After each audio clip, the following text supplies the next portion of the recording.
He's terrified of me, Vivienne."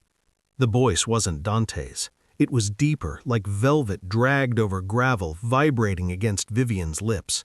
Vivienne Lane froze, her fingers, buried in the soft hair of the man she thought was her new husband, trembled. The honeymoon suite was a tomb of shadows, the power outage having swallowed the Ritz-Carlton moments after they stepped inside. "Dante?" she whispered, her heart hammering a frantic rhythm against her ribs. The stranger didn't pull away. Instead, his grip on her waist tightened, possessive and cold. "Your husband is currently in the hallway, bartering your wedding night to settle a gambling debt," the voice murmured, a hint of a lethal smile in the tone. "He told me I could have whatever I wanted, and I want the only thing he actually values." A gasp caught in Vivienne's throat. 2 years of Dante Whitman playing the protective, romantic savior. 2 years of him promising she was his queen, only for him to use her as a human shield against the underworld. The scent of the man in front of her, expensive sandalwood and cold rain, was a sharp contrast to Dante's familiar cologne. Before we reveal the terrifying identity of the man in the dark and the revenge Vivienne is about to take, make sure to hit that subscribe button. You won't believe the price Dante put on his bride's head. Let's continue. Vivienne pushed back, her white lace gown rustling like dry leaves in the silence.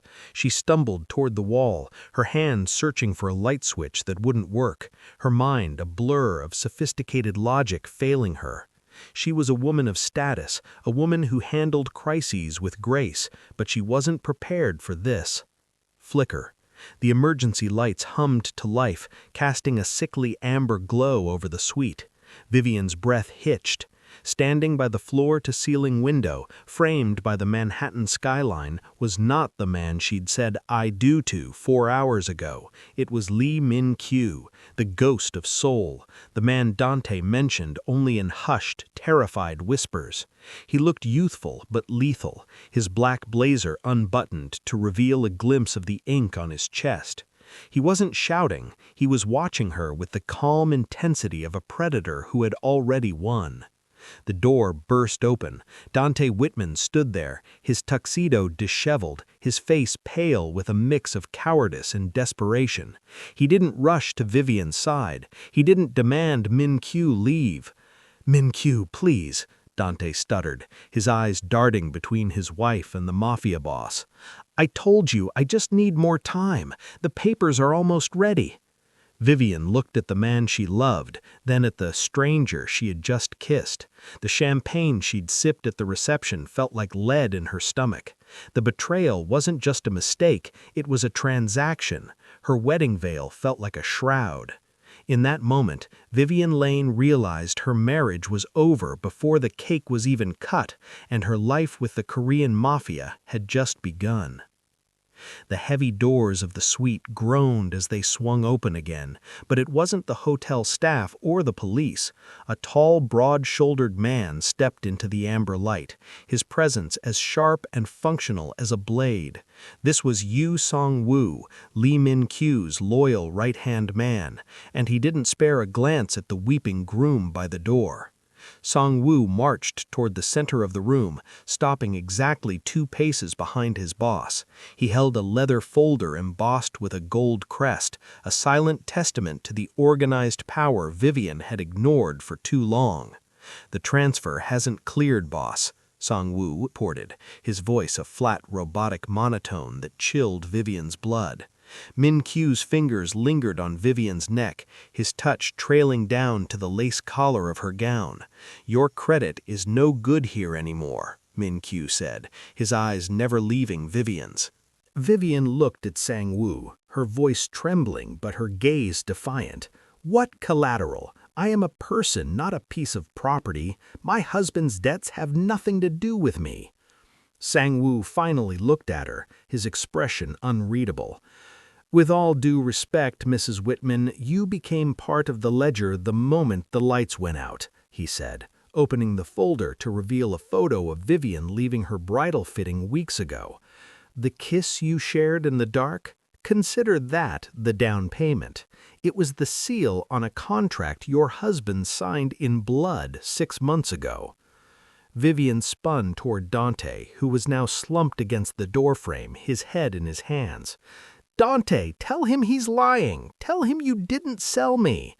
I thought I could win it back, Viv," Dante sobbed, unable to even look at her.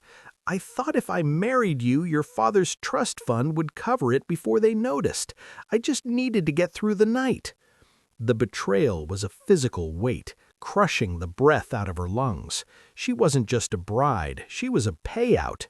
Min-Jae stepped closer, his sleek vibe shifting into something more suffocatingly possessive. "Your husband is a small man, Vivienne," Min-Jae whispered, leaning down so only she could hear him. "He feared me so much he offered me his most precious possession just to keep his heartbeat steady for one more night. Now Sang-woo will show you to your new quarters. The honeymoon is over." Sang-woo stepped forward, gesturing toward the door with a cold, professional courtesy. "This way, Mrs. Whitman. We have a long night of restructuring ahead of us." The Ritz-Carlton's exclusive club level was a labyrinth of hushed whispers and floral arrangements that now looked like funeral wreaths to Vivienne. As Sang-woo led her toward the service elevator, avoiding the main lobby where the reception guests were still toasting to a lie, a frantic shadow darted from behind a marble pillar. It was Naomi Chen, Vivienne's best friend, her silk slip dress wrinkled and her breathing shallow. "Vivienne, thank God!" Naomi hissed, grabbing Vivienne's arm and pulling her into a recessed alcove, momentarily ignoring the towering silent threat of Sang-woo. "You can't stay here. You can't go anywhere with Dante, and you definitely can't stay in this hotel." Vivienne looked at her friend, her eyes glassy and hollow. "It's too late, Naomi. The perfect life we planned? It was a ledger. I'm just a line item to settle Dante's debts." "It's worse than that," Naomi whispered, her voice trembling as she fumbled with her phone, pulling up a series of encrypted messages. "I found Clara in the bridal suite earlier. She was hovering over your itinerary, taking photos of the honeymoon flight details and the safe house locations Dante mentioned." Vivienne froze, the betrayal compounding until she felt she might physically break. Clara Wren, her bridesmaid and a city socialite she had trusted since college, had been more than just a minor rival. She was a mole. "I followed her trail, Viv," Naomi continued, her words tumbling out in a rush. "She hasn't been talking to Dante. She's been feeding every single move you make to a contact labeled JS, Park Jun-soo. She was the one who told the Mafia exactly when the power would be cut and which room you'd be in." The realization settled in Vivienne's chest like cold lead. The mistake in the dark hadn't been a mistake at all. It was a precision strike orchestrated from within her own inner circle. Min-Jae hadn't stumbled into her room. He had been invited by the woman who held her bouquet hours ago. Sang-woo stepped forward, his shadow falling over both women. "Mr. Park is very thorough, Miss Chen," Min-Jae said, his voice devoid of emotion, "and Miss Wren was very compensated for her loyalty." Naomi looked at the Mafia enforcer with pure terror, then back at Vivienne. "Viv, they've been planning to take you long before tonight. Dante was just the idiot who made it easy for them." Vivienne reached out, squeezing Naomi's hand one last time before stepping back toward the service elevator. The sophistication she once wore as armor was gone, replaced by a cold, sharpened clarity. If her friends were enemies and her husband was a traitor, then the stranger in the dark was the only honest monster she had left. "Go home, Naomi," Vivienne said, her voice steadying into a dangerous calm. "Tell Clara I hope the payout was worth it, because when I come back, I won't be the bride she remembers." The transition from the Ritz-Carlton to the glass-walled penthouse of the Shin Yun Group felt like moving from one cage to a more expensive one. Vivienne still wore her wedding gown, the delicate white lace now a mocking contrast to the cold industrial steel of the boardroom. Standing at the head of the mahogany table was a man who didn't carry the raw physical threat of Sang-woo or the magnetic danger of Min-kyu. This was Park Jun-soo, the strategist, the quiet architect of the nightmare she was currently living. Jun-soo didn't look up from his tablet as Vivienne was ushered in. He was precisely tailored, his glasses catching the morning light as he swiped through a digital web of Dante's failures. "Sit, Mrs. Whitman. We have a great deal of paperwork to get through before the markets open." "I'm not signing anything," Vivienne said, her voice raspy from a night without sleep. "My husband's debts are their own. You can't just absorb a man's life." Jun-soo finally looked at her, offering a thin, bloodless smile. "Your husband didn't just lose money, Vivienne. He lost the rights to the Whitman holdings, his family's real estate portfolio, and most importantly, the public reputation of his firm. But the banks won't accept a Mafia takeover quietly. They need a transition. They need a face they trust." He slid a document across the table. It was a power of attorney form, already prepared with her name. "You are the sophisticated, law-abiding bride. As of this morning, Dante has been declared unfit due to a sudden medical collapse, a story Clara Wren is currently leaking to the social columns. You will step in as the interim head of his estate. You will sign the divestment papers, moving the assets into our shell companies. In exchange, the accidental death warrant currently hanging over Dante's head will be stayed." Vivienne felt a chill that had nothing to do with the office's air conditioning. They weren't just taking her, they were using her as the legal mask for their crimes. She was to be the Mafia queen in a silk suit, the clean hands for Min-kyu's dirty work. "And if I refuse?" she asked, her eyes narrowing. Jun-soo adjusted his glasses, looking back down at his screen. "Then Sang-woo ceases to be your escort and becomes your husband's executioner. And since your friend Naomi was so kind to interfere last night, her family's boutique might find itself facing some unexpected structural issues." Vivienne looked at the pen. It felt heavier than a weapon. She realized then that Min-kyu's kiss wasn't just a claim on her body. It was the opening move in a grander game of chess.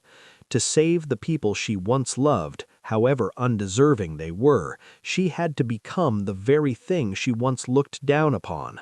With a hand that only shook for a second, she reached for the pen and signed her name, effectively ending Vivienne Lane and giving birth to the new face of the Lee Syndicate. The silk of Vivienne's new gown was midnight black, a mourning shroud for the woman who had worn white lace only 24 hours ago. As she stepped out of the armored limousine, the flashbulbs of the paparazzi felt like silent explosions, blinding her to the reality of the red carpet. Beside her, Lee Min-kyu looked every bit the youthful, lethal predator, his hand resting possessively on the small of her back. He didn't just walk, he owned the air around him, his sleek vibe radiating a cold power that made the high society crowd part like the Red Sea. "Smile, Vivienne," Min-kyu murmured, his voice a dark velvet caress against her ear. "The world needs to see that the Whitman estate is in very capable and very beautiful hands." Vivienne's gaze flickered momentarily to the black sedan idling in the shadows of the valet line. Inside that car, she knew Dante was sitting in humiliated silence, guarded by Sang-woo. Her husband, the man who had supposedly been her protector, was now nothing more than a ghost in the machinery, forced to watch from the curb as his wife entered the gala on the arm of the man he feared most. The cruelty of the arrangement wasn't lost on her. Min-kyu wasn't just taking Dante's money, he was harvesting his pride. Inside the ballroom, the atmosphere was thick with the scent of lilies and expensive perfume, but to Vivienne it felt like a gilded cage. Every whisper from the socialites felt like a jagged blade. She saw Clara Wren across the room, her bridesmaid smile faltering as she realized Vivienne wasn't the broken victim she had expected. "You're doing well," Min-Kyu said, handing her a flute of champagne. His eyes searched hers, looking for a break in her composure that she refused to give him. "Most women would have crumbled by now, but you have a spine of steel hidden under all that sophistication." "I'm learning from the best, aren't I?" Vivienne replied, her voice steady and sharp. She took a sip of the vintage bubbles, though they tasted like ash. "You've turned my life into a transaction, Min-Kyu. Don't expect me to be grateful for the scenery." Min-Kyu laughed, a low, genuine sound that drew the eyes of every power player in the room. He leaned in closer, his thumb grazing her jawline in a gesture that looked romantic to the cameras, but felt like a claim to Vivienne. "Gratitude is boring. I prefer defiance. It makes the eventual surrender so much sweeter." Throughout the night, Vivienne played the part Park Jun-soo had scripted for her, the grieving yet resilient wife taking the reins of a crumbling empire. But as she caught her reflection in the grand mirrors of the ballroom, she realized the woman looking back wasn't the Vivienne Lane who had walked down the aisle. That woman was dead. The new Vivienne was a creature of shadows, learning to dance with the devil while her husband waited in the dark, a coward discarded by the very world he had tried to cheat. The luxury of the black sedan had become a tomb of leather and silence for Dante. While the flashbulbs popped for Vivienne and Min-Kyu inside the gala, Dante sat in the darkened back seat, watched over by the unblinking silhouette of Sang-woo in the driver's seat. To the world, Dante was a man in recovery. To the Mafia, he was a line item waiting to be erased. But cowardice, when pushed to its limit, often mimics the shape of desperation. Inside the ballroom, Vivienne felt the shift in the air before she saw it. Min-Kyu's hand suddenly tightened on her waist, his playful smirk vanishing as his earpiece crackled with a frantic report.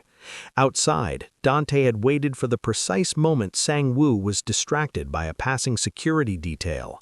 With a clumsy, frantic lunge, Dante had kicked the door open and bolted into the labyrinthine service tunnels of the venue.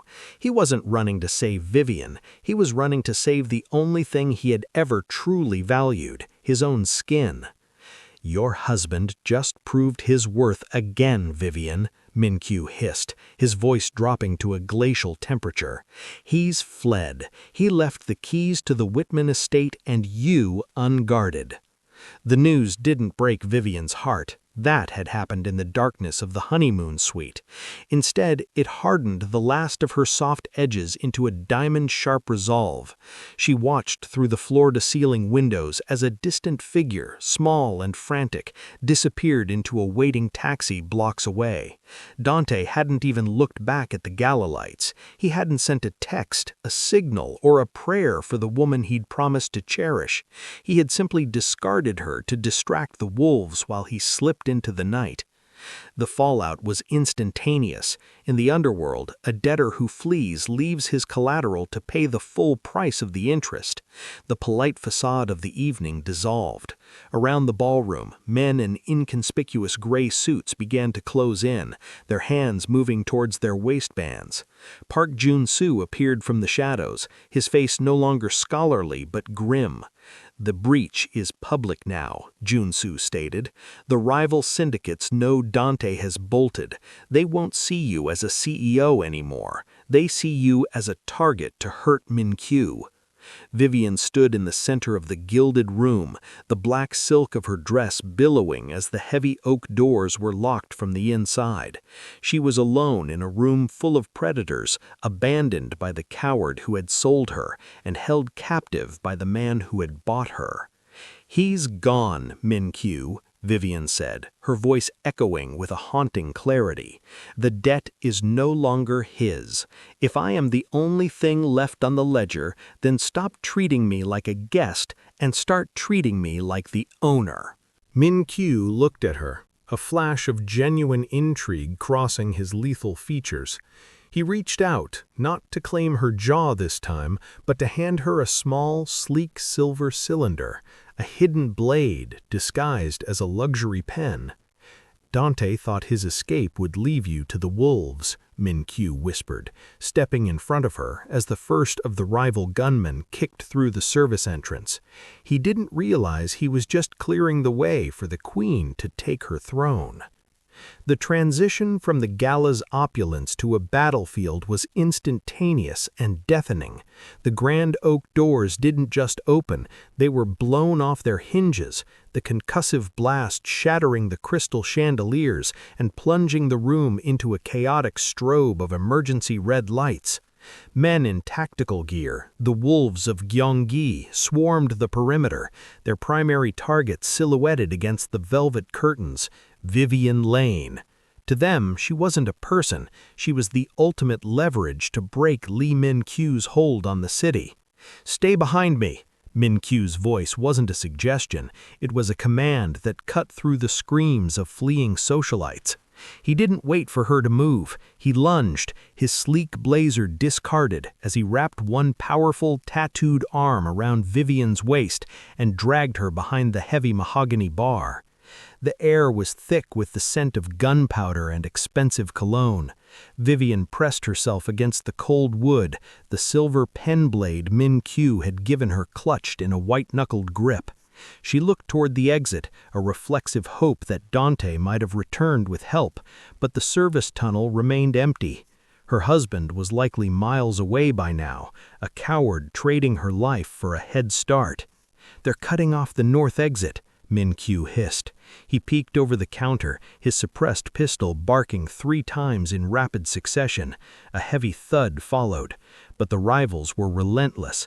A spray of gunfire chewed through the mahogany, wood splinters flying like shrapnel. Vivienne gasped as Min-Kyu suddenly grunted, his body jerking forward. He didn't fall, but as he pivoted to shield her from a second volley, she saw the crimson stain spreading rapidly across the white silk of his shirt. The ghost of soul was bleeding. He had stepped directly into the line of fire, using his own flesh to catch the bullets meant for the woman he had technically bought. "You're hit," Vivienne whispered, her hands shaking as she reached out to steady him. Min-Kyu leaned back against the bar, his breath coming in ragged, shallow hitches, yet his eyes remained fixed on the door with terrifying intensity.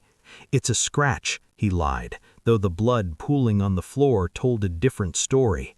He looked at her, a strange, dark fire in his gaze.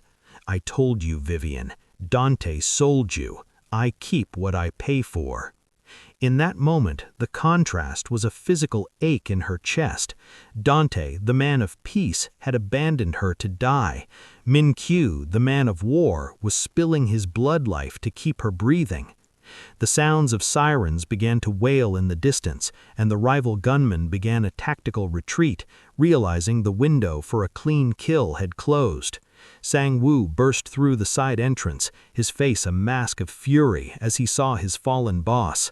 But as the enforcers swarmed in to secure the room, Vivienne didn't look at them. She looked at the blood on her black silk dress, Min-Kyu's blood. The sophisticated bride was gone, replaced by a woman who realized that in this world, the only thing more dangerous than a mafia boss was the woman he was willing to die for. The fluorescent lights of the basement holding cell flickered with a clinical, soul-stripping brightness that felt more violent than the darkness of the wedding night. Dante Whitman sat zip-tied to a folding chair, his expensive tuxedo jacket missing, and his face a map of tears and dirt. He looked up as the heavy metal door groaned open, his eyes widening with a pathetic, fleeting hope when he saw Vivienne. But the woman standing before him wasn't the sophisticated bride he had manipulated. She was a shadow draped in black silk, still stained of the drying blood of the man who had actually stayed to fight for her. "Vivienne, oh thank God!" Dante sobbed, his voice cracking in the hollow room. "You have to tell them. Tell Min-Kyu it was a mistake. I was coming back for you, I swear. I just needed to secure a way out for both of us." Vivienne didn't move toward him. She stood in the center of the room, her expression as cold as the concrete floor. You weren't coming back, Dante. You were halfway to the airport before the first shot was even fired at the gala. You didn't just leave me, you left the light on so the wolves could find me easier. Dante's facade crumbled, the protective romantic persona evaporating to reveal the hollow core beneath. He stopped crying, his expression shifting into something bitter and ugly. What was I supposed to do? I'm a Whitman. I wasn't built for their world. I needed you, Vivienne, not because I loved you, but because the Lane name was the only thing keeping the auditors from looking into my books. Your family's social standing was the perfect silk curtain to hide the fact that I'd bled my own company dry. The confession should have hurt, but Vivienne felt only a chilling sense of clarity. The whirlwind romance hadn't been a love story. It had been a tactical acquisition. He had targeted her for her pedigree, her reputation, and her father's trust fund, all to act as a human shield for his criminal incompetence. "You never loved me," Vivienne stated, her voice a flat, dead calm. "Love doesn't pay $3 million debts, Vivienne," Dante spat, his cowardice finally curdling in despite. "I'm a Whitman. I wasn't built for their world. I needed you, Vivienne, not because I loved you, but because the Lane name was the only thing keeping the auditors from looking into my books.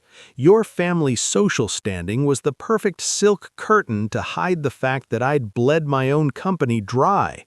The confession should have hurt, but Vivienne felt only a chilling sense of clarity.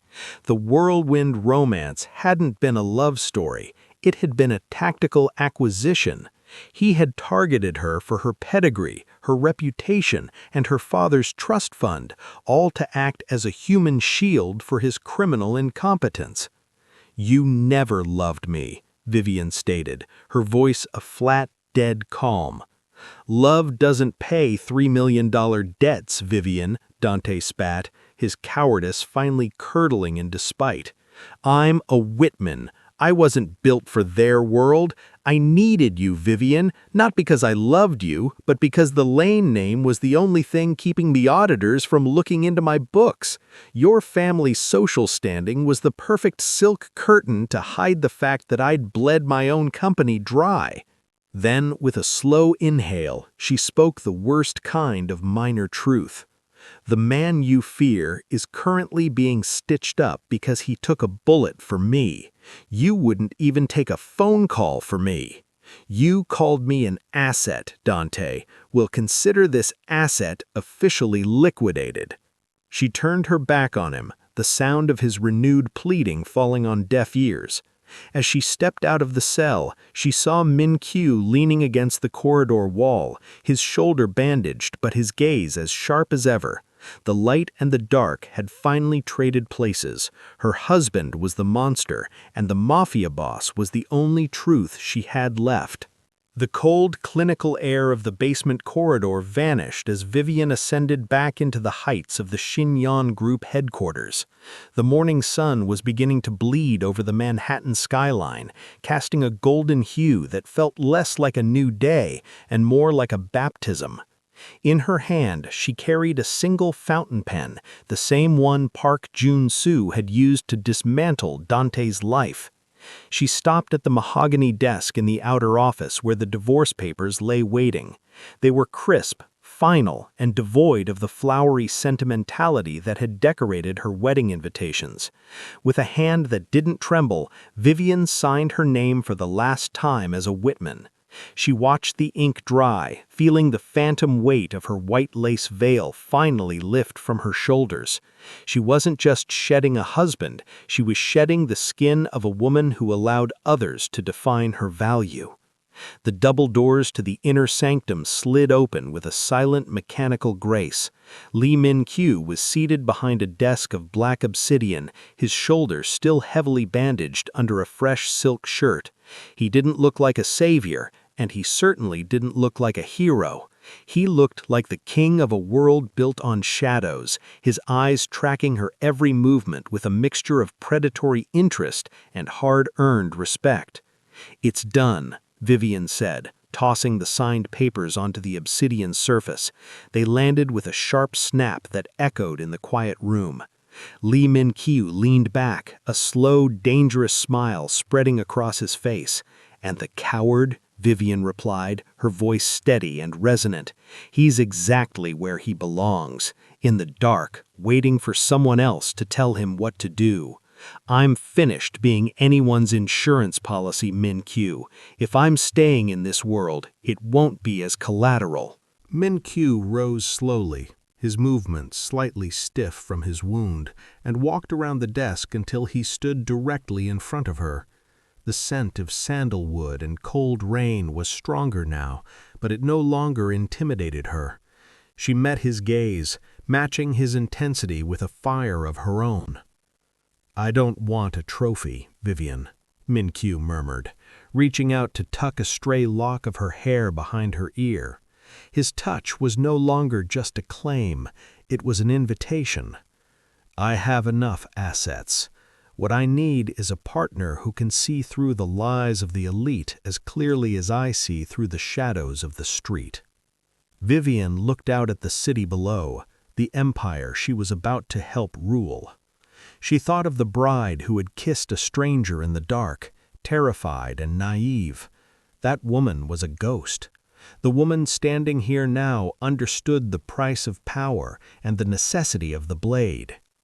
"Then let's get to work," she said, her voice dropping into a lethal, sophisticated calm. She turned away from the window and took her seat at the table, not as a guest and not as a victim. Vivienne Lane had walked into the darkness a bride, but she was emerging into the light as the Mafia's queen. The monitors in the private recovery suite hummed, a rhythmic reminder that I was still tethered to the living. Every breath was a jagged reminder of the lead still buried near my scapula, but the physical pain was a distant second to the irritation of the silence. I leaned back against the leather headrest, my eyes tracking the movement of the ceiling fan. Across the room, Jun-soo was tapping away at a tablet, his face illuminated by the cold blue light of data. "She signed," Jun-soo said, not looking up. "The divorce is finalized. The Whitman assets are being folded into our holding companies as we speak." I didn't answer. My mind was back in that darkened honeymoon suite, the smell of her floral perfume clashing with the metallic scent of my own blood. I had gone in there to break a man. I had gone in there to take a piece of collateral that would humiliate Dante Whitman so thoroughly he'd never dare show his face in this city again. But then I had touched her. Vivienne Lane wasn't a piece of anything. In the dark, when she'd kissed me, she hadn't tasted like a victim. She'd tasted like a woman who had been starving for something real, something that wasn't a curated lie or a polite social obligation. When the lights came on and she looked at me, truly looked at me, I had expected her to scream. I had expected her to run to that coward by the door. Instead, she had stayed. She had watched me with eyes that were rapidly shedding their innocence, replaced by a steel that matched my own. "You took a bullet for her, Min-kyu," Jun-soo said, finally looking up. His glasses caught the light, obscuring his eyes. "That wasn't in the strategy. That was inefficient." "Efficiency is for accountants, Jun-soo," I rasped, the movement of my jaw sending a fresh wave of fire through my shoulder. Dante thought he was selling me a liability. He thought he was giving me a burden that would slow me down. I looked toward the heavy oak doors of the office. I could hear the click of her heels on the marble floor outside. It was a confident sound, sharp, rhythmic. He didn't realize he was giving me the only person in this city capable of standing beside me, I murmured, more to myself than to my strategist. The doors began to slide open. I straightened my posture, ignoring the protest of my stitches. I wanted her to see me strong, but more than that, I wanted to see the look in her eyes now that she knew exactly who and what she was. Dante had spent 2 years trying to hide the world from her. I was going to spend the rest of my life giving it to her. Vivienne stepped into the room, her silhouette framed by the rising sun. She didn't look like a bride anymore. She looked like a reckoning. "Good morning, Vivienne," I said, and for the first time in a decade, the smile on my face wasn't a weapon, it was a welcome.